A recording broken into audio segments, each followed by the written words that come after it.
Okay, so that was animation domination. Now this is what everybody wants me to talk about: Mitt Romney and Obama. Oh my lord, that was some debate that I watched this morning. Okay, so what I can gather, Obama's like trying to tell, like, is it just me or is he saying Mitt Romney's opinions? And then Mitt Romney is like, hey, wait a minute, I don't have a $5 trillion tax cut, what is this? So, like, I don't know where this is coming from. Obama is like, he's saying the measures, he's trying to say what Mitt Romney wants to do. I don't know where this is coming from, like, he really thinks it's $5 trillion, or is he, like, because okay, I'm trying, let me go back into my speaking normal voice. Okay, so Mitt Romney, does he have a plan to cut taxes $5 trillion? One, he's a Republican. Two, he said he does not have that plan. No, I'm not going to cut taxes $5 trillion. How can you even do that? There's like $5 trillion of taxes. So like the plan that Obama said that was his plan, and then Romney's like, that's not my plan. But then why would Obama say that was his plan if he didn't think it was his plan? Was he trying to like screw him up? Because if he did, it really screwed Obama up. Because everybody's like, he said it 3 times that was Mitt Romney's plan, and Mitt Romney is like, that is not my plan. Let me go and play the clip on YouTube. The audience here in the hall has promised to remain silent. No cheers, applause, boos, hisses, among other noisy, distracting things, so we may all concentrate on what the candidates have to say. There is a noise exception right now, though, as we welcome.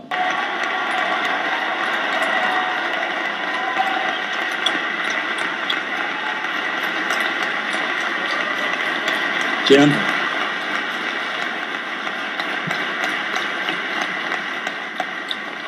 Gentlemen, welcome to you both.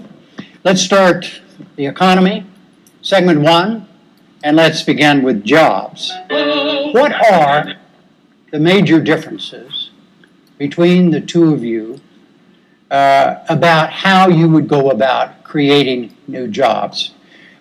You have 2 minutes. Each of you have 2 minutes to start. A coin toss is determined. Mr. President, you go first. Well, thank you very much, Jim, for this opportunity. I want to thank Governor Romney and the University of Denver for your hospitality. There are a lot of points I want to make tonight, but the most important one is that 20 years ago I became the luckiest man on earth because Michelle Obama agreed to marry me. And so I just want to wish, sweetie, you happy anniversary, and let you know that a year from now we will not be celebrating it in front of 40 million people. 4 years ago, we went through the worst financial crisis since the Great Depression.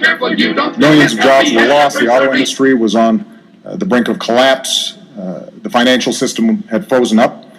And because of the resilience and the determination of the American people, we've begun to fight our way back.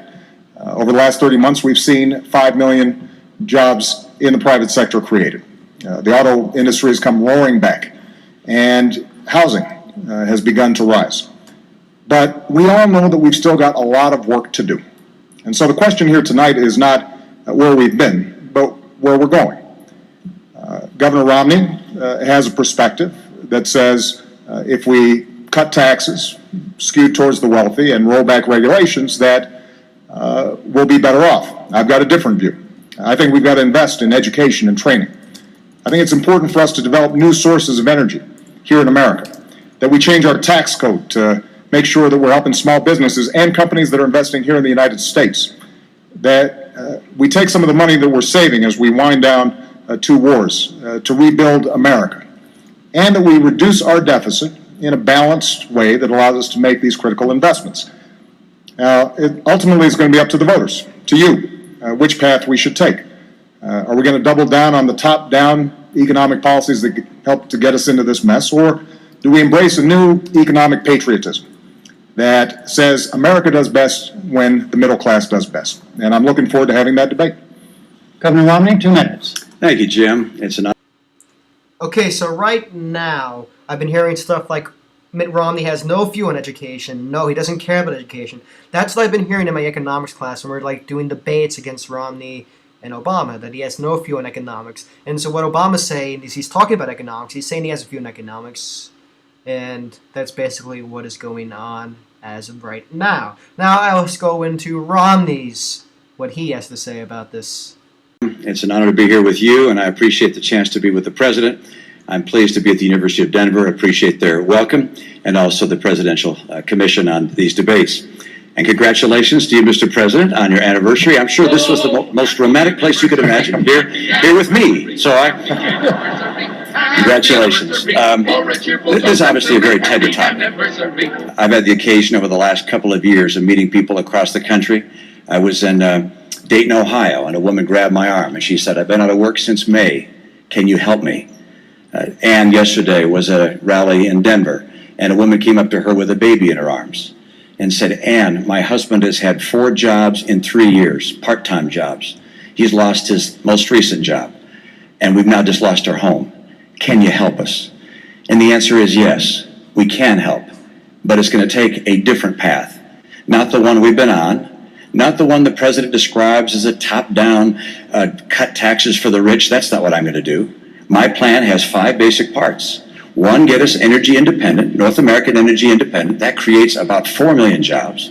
Number 2, open up more trade, particularly in Latin America. Crack down on China if and when they cheat. Number 3, make sure our people have the skills they need to succeed, and the best schools in the world. We're far away from that now. Number 4, get us to a balanced budget. Number 5, champion small business. It's small business that creates the jobs in America. And over the last 4 years, small business people have decided that America may not be the place to open a new business because new business startups are down to a 30-year low. I know what it takes to get small business growing again, to hire people. Now, I'm concerned that the path that we're on has just been unsuccessful. The president has a view very similar to the view he had when he ran 4 years ago, that a bigger government, spending more, taxing more, regulating more, if you will, trickle-down government would work. That's not the right answer for America. I'll restore the vitality that gets America working again. Thank you. Mr. President, please respond directly to what the...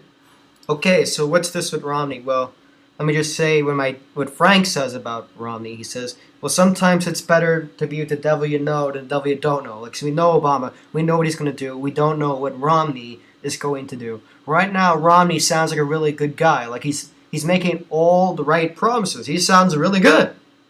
And just always the thing, like, they'll say anything to get in there so you don't know.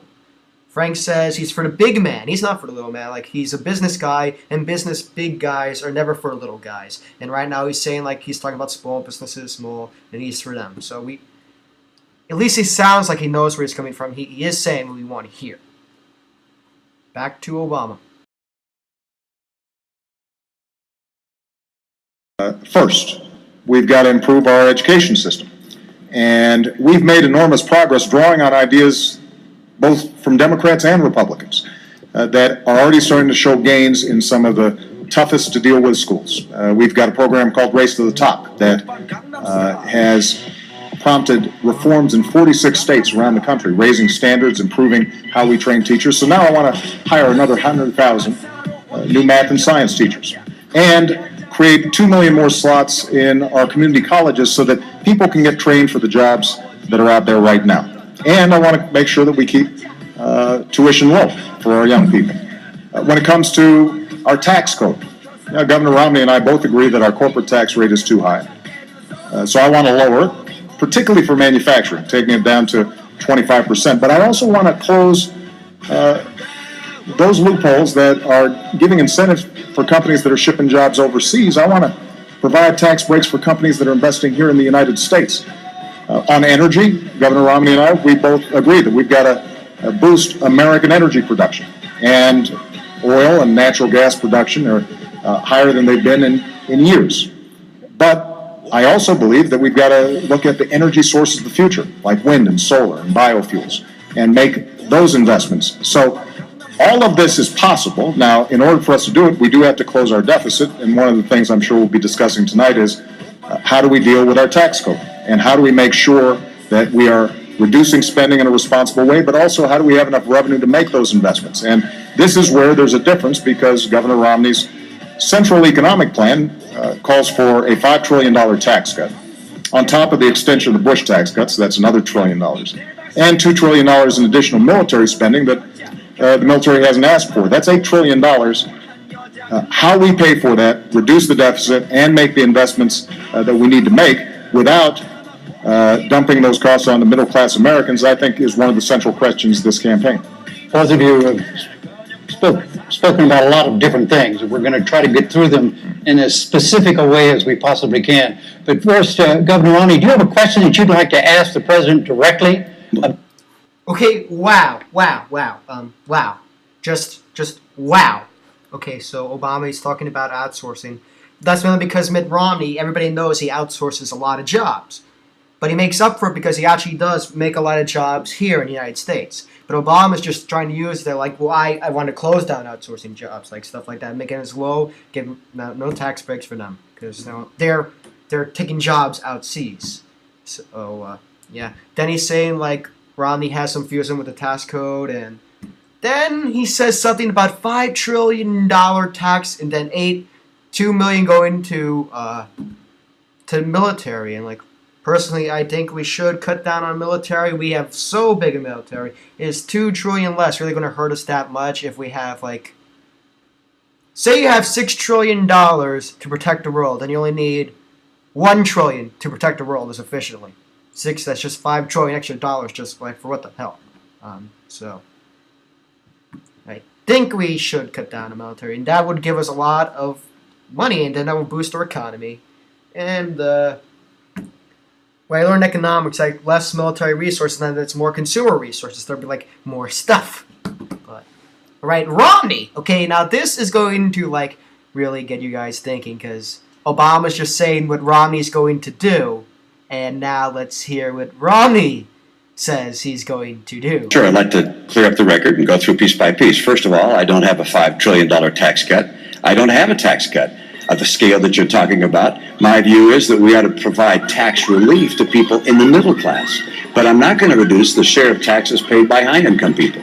High-income people are doing just fine in this economy. They'll do fine whether you're president or I am. The people who are having a hard time right now are middle-income Americans. Under the president's policies, middle-income Americans have been buried. They're just being crushed. Middle-income Americans have seen their income come down by $4,300. This is a tax in and of itself. I'll call it the economy tax. It's been crushing. At the same time, gasoline prices have doubled under the president. Electric rates are up. Food prices are up. Healthcare costs have gone up by $2,500 a family. Middle-income families are being crushed. And so the question is how to get them going again. And I've described it. It's energy and trade, the right kind of training programs, balancing our budget, and helping small business. Those are the cornerstones of my plan. But the president mentioned a couple of other ideas. I'll just note.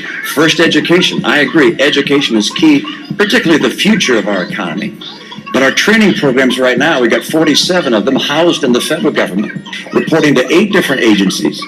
Overhead is overwhelming. We got to get those dollars back to the states and go to the workers so they can create their own pathways to getting the training they need for jobs that will really help them. The second area, taxation. We agree we ought to bring the tax rates down, and I do, both for corporations and for individuals. But in order for us not to lose revenue, and have the government run out of money, I also lower deductions and credits and exemptions so that we keep taking in the same money when you also account for growth. The third area, energy. Energy is critical, and the president pointed out correctly that production of oil and gas in the U.S. is up, but not due to his policies, in spite of his policies. Mr. President, all of the increase in natural gas and oil has happened on private land, not on government land. On government land, your administration has cut the number of permits and licenses in half. If I'm president, I'll double them, and also get the oil from offshore in Alaska. And I'll bring that pipeline in from Canada.